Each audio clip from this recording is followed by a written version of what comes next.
A leitura, a narração desse livro, é feita exclusivamente para acessibilidade de deficientes visuais. É feita de maneira voluntária e sem nenhum fim lucrativo. Se não for o seu caso, né, o link para a compra do livro está aqui embaixo na descrição. Você pode comprar o PDF, livro físico ou Kindle. Vamos à leitura. Capítulo 11. A reconciliação. Em 2013, um grupo de 150 afrodescendentes de 5 estados brasileiros foi convidado a fazer um teste genético. O objetivo era identificar as regiões da África que tinham vindo seus ancestrais na época da escravidão. Para isso, amostras de salivas colhidas com cotonete foram enviadas ao laboratório em Washington, nos Estados Unidos, o African Ancestry, que mantém em seus bancos de dados registros de mais de 220 etnias africanas.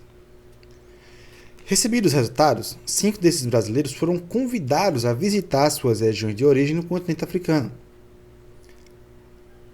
Raimundo Garronte, jornalista maranhense, descobriu que seu DNA coincidia com o povo Balanta, da Guiné-Bissau. Juliana Luna, empresária do Rio de Janeiro, tinha parentesco iorubá e fulani, na Nigéria. Zulu Araújo, arquiteto de Salvador, até então julgava geneticamente urubá. Surpreendeu-se ao descobrir suas raízes numa pequena comunidade tica no interior do Camarões. O músico e educador pernambucano Levi Lima reencontrou seus elos perdidos entre os Macuás, norte de Moçambique. Já o mineiro e também músico Sérgio Pererê soube que era descendente do povo Ambundu, na Angola. Nota: o arquiteto Zulu Araújo também poderia continuar a crer que tem também, outras ascendências iorubá, porque com certeza seus 8 bisavós não eram todos de origem ticar. O African Ancestry pode privilegiar a linha menos comum, ou perseguir 1, 2 linhas de origem, abandonando as demais. Assim, Zulu Araújo pode ter 2, 3 tícares trazidos do Brasil, antepassados do Congo, Ambundos, Libondos, Fons, Yorubás, etc.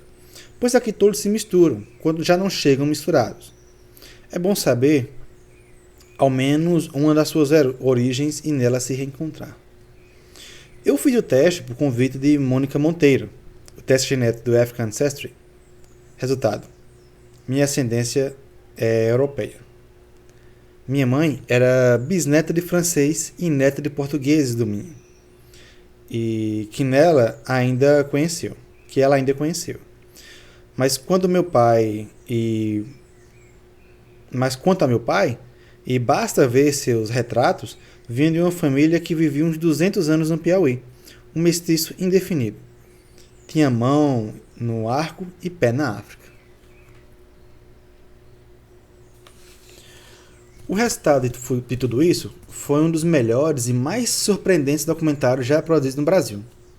Com o roteiro de Mônica Monteiro, Brasil, DNA África, o filme de 60 minutos, produzido pela Cine Group, foi exibido num canal de televisão por assinatura. Hoje está disponível gratuitamente no YouTube, numa versão reduzida de 52 minutos. E ainda continua provocando reações emocionadas dos telespectadores. Entre trechos mais marcantes e corajosos está o momento em que Zulu, de 63 anos, confronta o rei africano com um dos temas politicamente mais sensíveis da história da escravidão do Atlântico: a participação dos próprios africanos no tráfico negreiro. São 2 cenas que merecem ser descritas em detalhes. A primeira delas, Araújo está sentado diante do trono de Gan Ibrahim, rei Ticar, a etnia de seus antepassados, na localidade de Banquim, Camarões, não muito longe do território denominado pelo grupo terrorista Boko Haram, originária vizinha da Nigéria. O soberano é um homem alto e forte, de 56 anos, casado com 20 mulheres, e pai de 40 filhos. Usa óculos, fala francês fluente e veste-se muçulmano do deserto.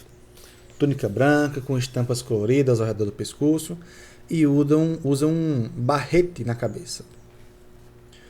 O trono fica cerca de meio metro acima do piso, em que sentam todos os demais participantes da audiência, incluindo o brasileiro Araújo.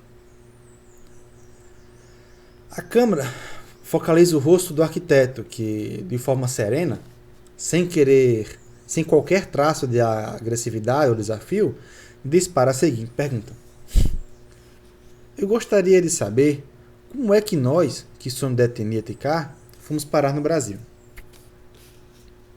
Silêncio total na audiência. O tradutor confere duas vezes com Araújo se ele queria de fato fazer aquela pergunta. O brasileiro confirma. É só então que o funcionário real cria coragem para repetir em voz alta. Tomado pela surpresa, o rei cochicha algo no ouvido de um conselheiro. Em seguida, explica que o tema é demais complicado e que gostaria de voltar ao assunto no dia seguinte. A cena interrompe aí. No dia seguinte, como combinado, Araújo lá estava novamente, sentado no chão, na mesma sala, rodeada pelas mesmas pessoas diante do mesmo trono.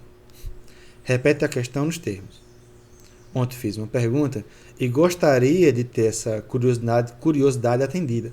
Como nós fomos parar no Brasil?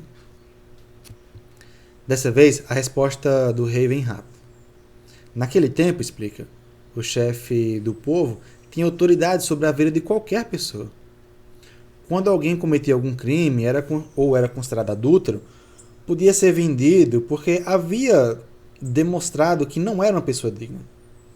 Os homens brancos já estavam aqui. Como os portugueses, por exemplo, venham comprar essas pessoas. E por isso que eu peço que haja reconciliação entre nós. Pedimos perdão por tudo que aconteceu, porque os nossos ancestrais fizeram o que fizeram por ignorância. O arquiteto, igualmente pego de surpresa pela confissão seguida de um pedido de desculpas feitas por parte do rei, responde ainda de forma mais conciliadora. Eu agradeço a proposta de reconciliação. E minha presença aqui é, na verdade, essa reconciliação materializada. Ao fim da audiência, o rei anunciou que, a partir daquele momento, o adotava como filho, com alguns privilégios da corte africana, incluindo a parte de um pequeno pedaço de terra. Araújo era o primeiro brasileiro em muitos séculos a pisar em território Tikar. Na noite anterior, fora recebido com festa por cerca de 2.000 pessoas que o aguardavam no centro do vilarejo, de ruas de terras batidas, emolduradas por casinhas simples. O fornecimento de energia elétrica havia sido cortado, situação corriqueira naquela região da África. Por isso, os anfitriões, todos de aparência humilde e pé descalços, tinham providenciado faróis de carros acesos, candeeiros e lamparinas para vê-lo com mais nitidez. A experiência completada no dia seguinte pelo destemido e emocionante diálogo com o rei o transformou profundamente. Segundo confessaria mais tarde em inúmeras entrevistas realizadas no Brasil, a experiência completada no dia seguinte, né? A experiência completada no dia seguinte pelo destemido e emocionante diálogo com o rei transformou profundamente, segundo confessaria mais tarde em inúmeras entrevistas no Brasil. Ativista político e um dos intelectuais mais respeitados da Bahia, Araújo foi presidente da Fundação Palmares e hoje dirige a Fundação Pedro Calmon, uma das mais prestigiadas instituições culturais brasileiras. Suas origens, no entanto, são humildes. Ele nasceu na comunidade do Solar de União, colônia de pescadores, que até o século XIX era local de desembarque clandestinos de escravos no Salvador. Começou a trabalhar aos 9 anos, para ajudar na despesa de casa. Como era um bom aluno, passou no vestibular no curso de arquitetura para descobrir que, numa turma de 600 estudantes, só 2 eram negros. Isso numa cidade que quase 85% da população tem origem africana. Abre aspas.